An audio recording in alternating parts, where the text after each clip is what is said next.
एक शांत गांव मक्खनपुर।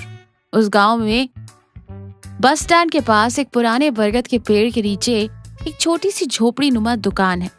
शंभू सुबह सुबह एक बड़े लोहे के तवे पर मटन के टुकड़ों को तरह तरह के मसालों के साथ भून रहा है। उस मसाले की खुशबू हवा में महक रही है।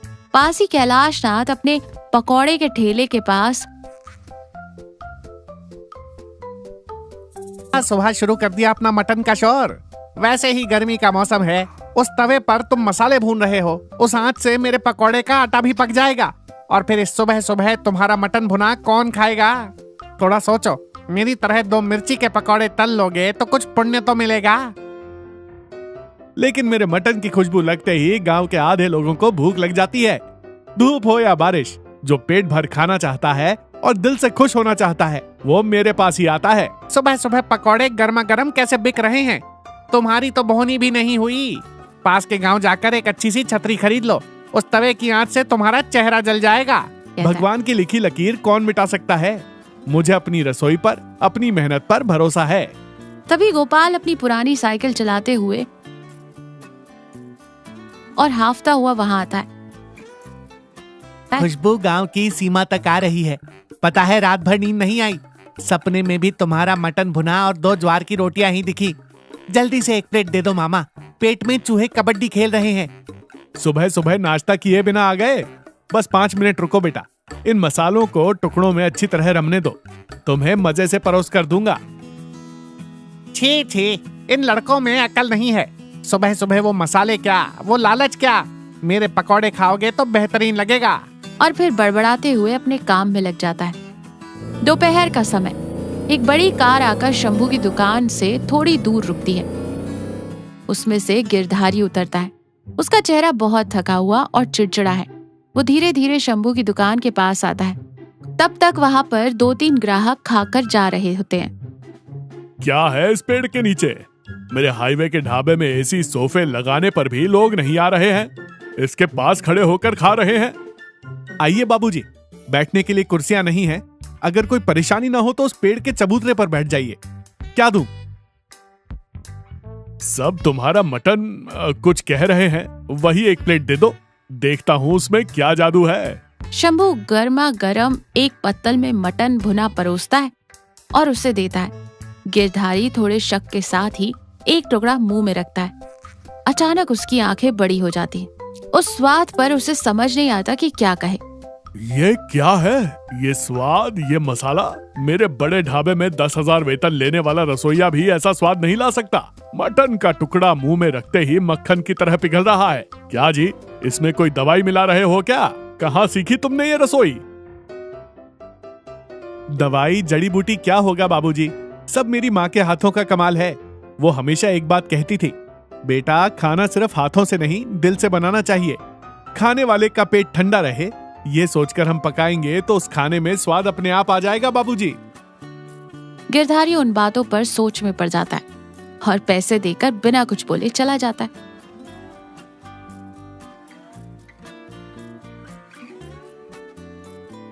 अगले दिन की शाम गिरधारी फिर कार में आता है। इस बार उसके चेहरे पर एक तरह की उम्मीद दिख रही है। वो सीधा शंभू के पास जाता है। शंभू, मैंने बहुत सोचा है।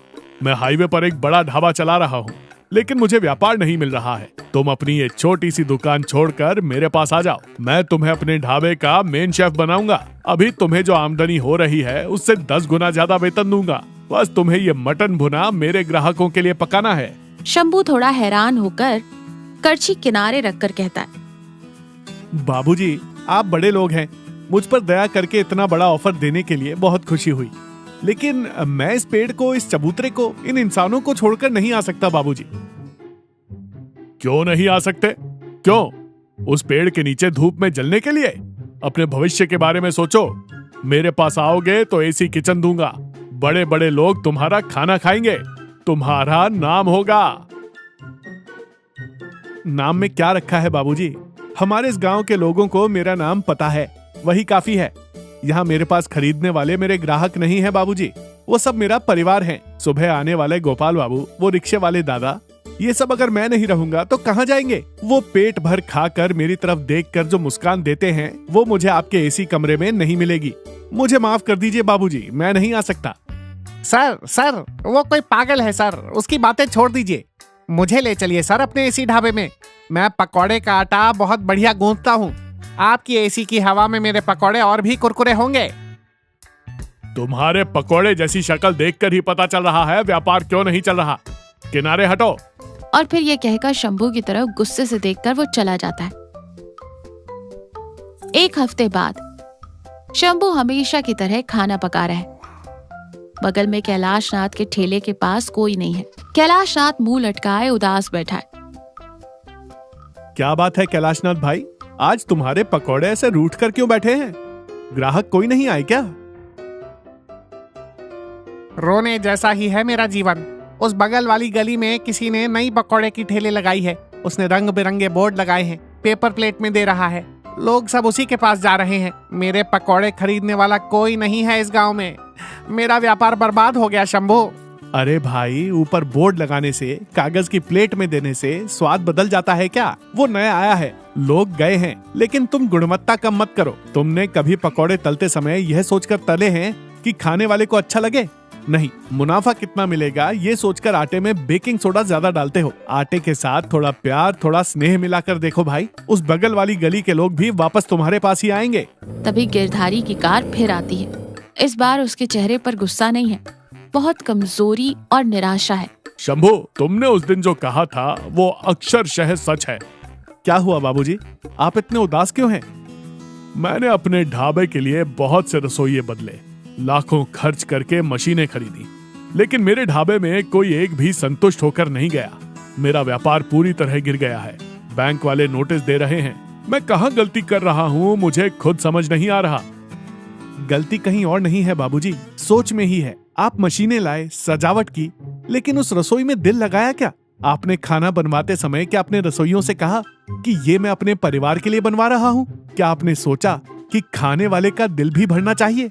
या ये प्लेट बेचूंगा तो मुझे कितने 100 मुनाफा मिलेगा, ये हिसाब लगाया? गिरधारी को कुछ सूझ नहीं रहा था, वो चुपचाप सुन रहा था।